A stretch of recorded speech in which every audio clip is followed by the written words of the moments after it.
बहुत लोग गईले बा, हम कोशिश करें तो चाहे कि काजल जी आ जाइए।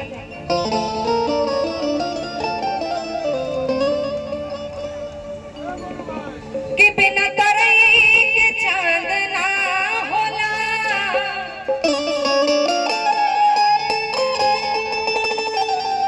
बिना सूरज के घाम ना होला,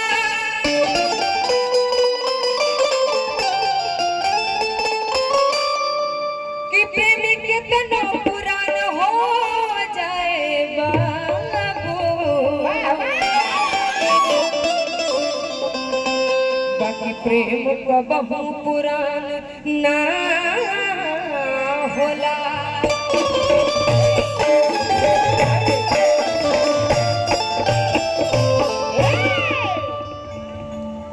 एगो लड़का रहे, काजल जैसे लड़के से प्यार हो गए, नया नया प्यार रहे, नया नया प्यार रहे।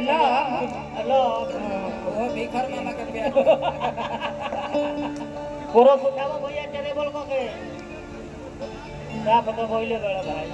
जय भैया भैया राम राम का है, लेकिन राउर वीडियो देख ले वाली अपने भंगा रे अपने नाम हमारे को भी ना ना कभी तो जरूर कभी ना मैं है। हां जवन ठंडा में होला ओकरे नाम होई। अच्छा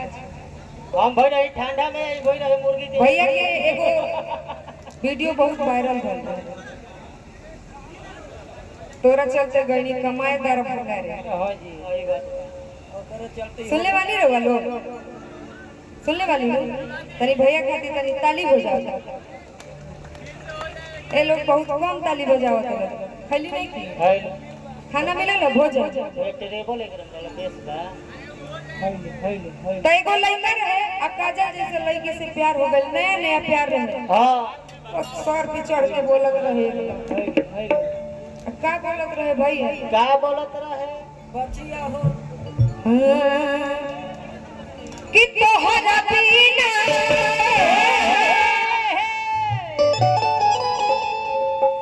खाना पीना वो जगह नहीं फर्क कहीं से कि लगे कि गोरी हो बेकार हो, कि तोहरा बिना खाना पीना लगे गोरी की बेकार हो, कि एगो हमर दिल हई जान तीनों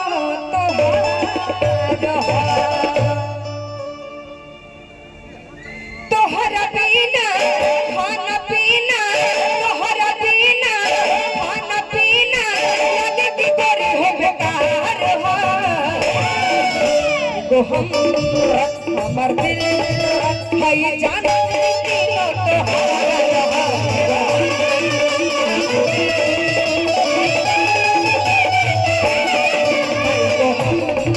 हमर दिल हई जान तीनों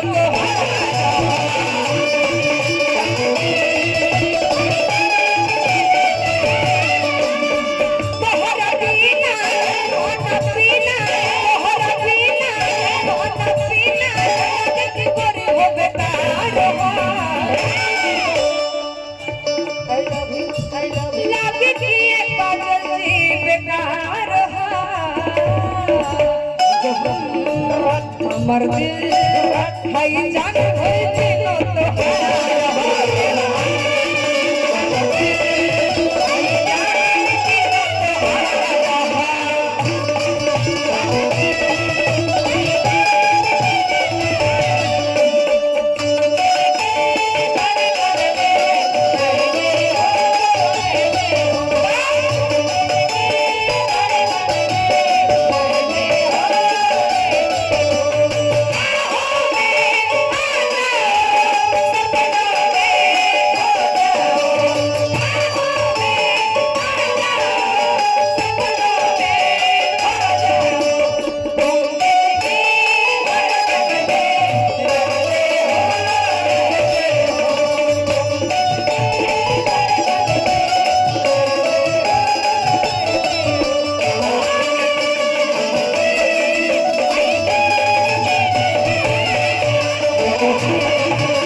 एगो हम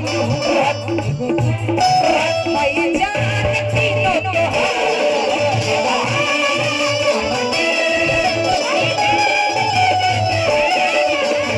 हमर दिल भाई जान तीनों तोहारो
भैया ई तो रहेल बाकी ओ दीवाना के लेकिन एक